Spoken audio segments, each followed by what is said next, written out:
Welcome to week 4. As you learned last week in your reading, a virtue is a good habit, and a habit is both a quality a person has, part of their character, and something they habitually practice in their own lives. Last week, we also raised the question of what it might mean to form consciences well and to practice virtue well. This week, we begin bringing those ideas together. In your reading, you'll take a specific look at the cardinal virtues of courage, justice, moderation, and prudence. These virtues have long been seen as necessary for right living, and we shall learn about and discuss how to incorporate these virtues into our lives. But in your reading for this week, you'll also take a look at a couple of pieces that may be confusing at first, because they might not seem so connected to our study of virtue. First, in this week's reading from the epilogue in William Madison's book, he meditates on the Our Father, or the Lord's Prayer. Prayer is a specific Christian practice that is meant to shape and form our lives, and he shows us how this specific prayer might relate to the practice of good virtue.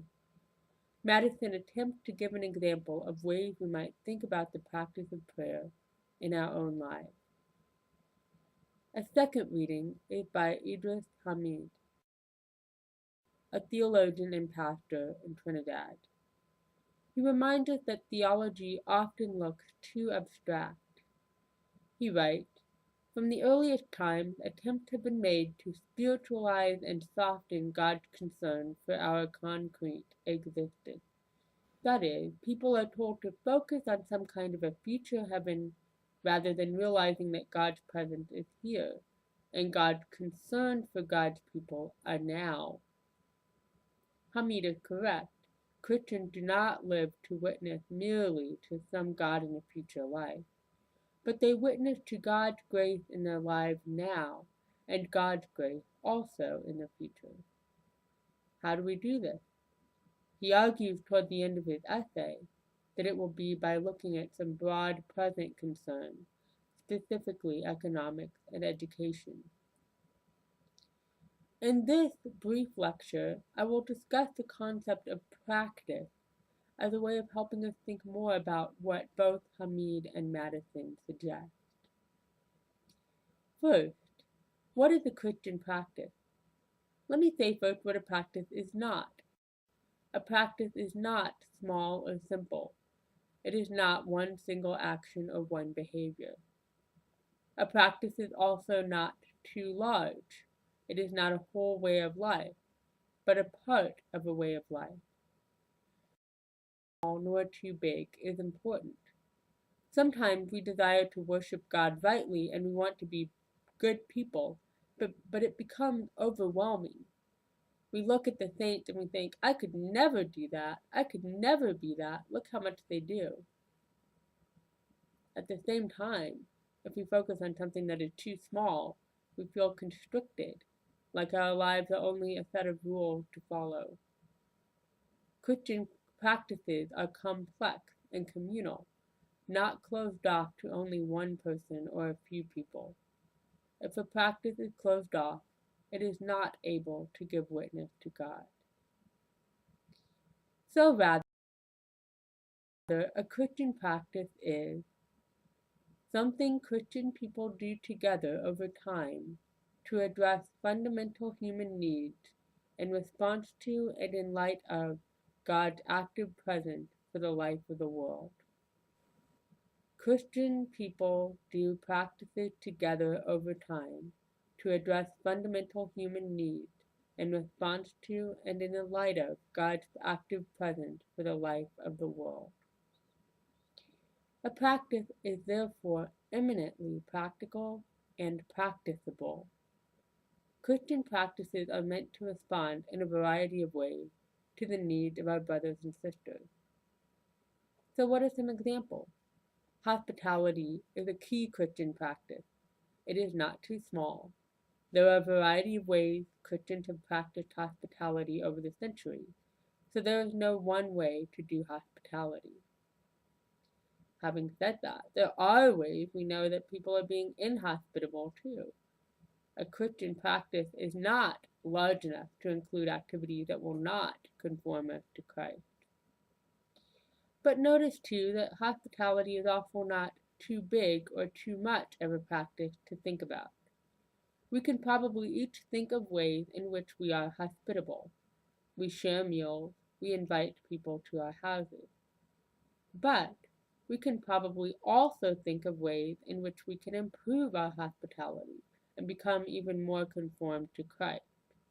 Perhaps we could meet the homeless in our midst in more and better ways, for example. At the beginning of the course, I suggested that there was no such thing as Christian ethics prior to the 18th century. In our own day, there needs to be no such thing as Christian ethics either.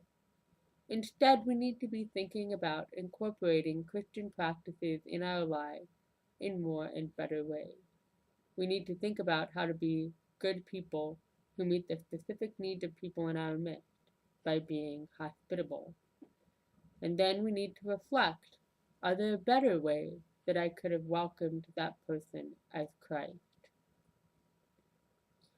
Other examples of Christian practices are keeping the Sabbath, giving testimonies, forgiveness, healing, honoring the body, household economics, nonviolence. There are many, many other practices too. What is key to all these practices is remembering that Christians do them because of God's grace. God is in our midst, reconciling our world to Christ, and so we respond to God with these specific practices.